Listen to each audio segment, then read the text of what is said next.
As hospital budgets dip, investment in health information technology is soaring. In a recent Premier survey, when looking at the number one thing that they really felt they were going to be spending money on, hospitals said 43% of them said it was going to be HIT. And yet we also have some criticisms. We have, I think the idea was, promise unfulfilled was the story that was published recently in a RAND survey. And the New York Times is suggesting that this is probably just motherhood, apple pie, and money saving all the way. So where are we with this? I'd like to introduce you to Michael Middick, who's an MBA. He's president of Health Information Consulting. And the whole idea of CVSL and IT is it a collision course or well-organized approach? Where are you on this whole range of, is it the best thing ever, or God, have we dropped the ball on this? Well, I think we probably overestimated the timeline, quite frankly, in terms of when it would actually improve healthcare in terms of the adoption and execution of health IT. Certainly, I believe in everything the RAND survey had to say, and they're absolutely correct. We're struggling because of the lack of interoperability between systems. We're struggling because of the lack of adoption, effective adoption, I might add, of health records by physicians in particular in their offices. And then thirdly, a tremendous lack of any type of organization around data standards. So nomenclature standards, interoperability standards, and anything that we can use to help exchange records from one system to another with machine-readable capabilities without a lot of intervention. I mean, you described yourself on stage today here at the Cardiovascular Summit as you put big jigsaw puzzles together. You solved the puzzles. Right.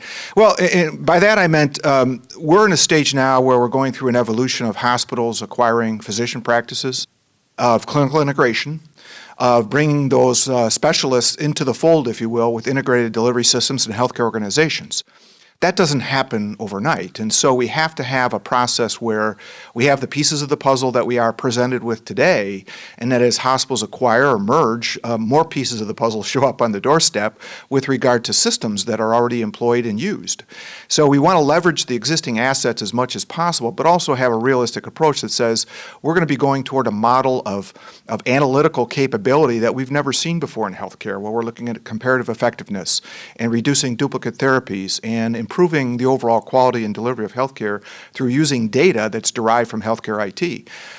If we waited until everything was finished, we'd be waiting a long time, maybe perhaps 10 years, who knows.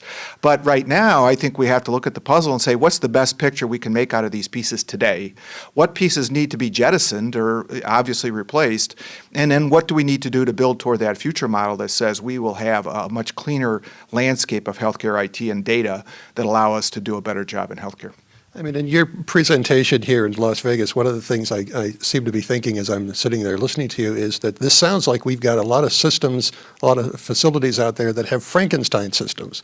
I mean, you were saying they have like 10, 20 different systems that they're trying to integrate, sometimes more. Sure. How can you do that? Well, you know, it's not unrealistic in a cardiovascular service line as an example. You have echo, you have the cath lab, you have surgical, you have non-surgical diagnostic. There's many modalities that support those capabilities. The other scenario says that we've acquired all this stuff as we've merged together. So one hospital's running this vendor's platform, the other hospital's running that vendor's platform. They've made major investments in those capabilities, and it's hard for them to rip and replace and go standardized across the board. The other scenario says that we have to have different tools and technologies that allow us to bridge together, and that's really what we're working on today is this bridge strategy, if you will, of linking together multiple systems and creating virtual capabilities where it's not realistic economically or feasible from a technical or timeline perspective to rip and replace everything overnight.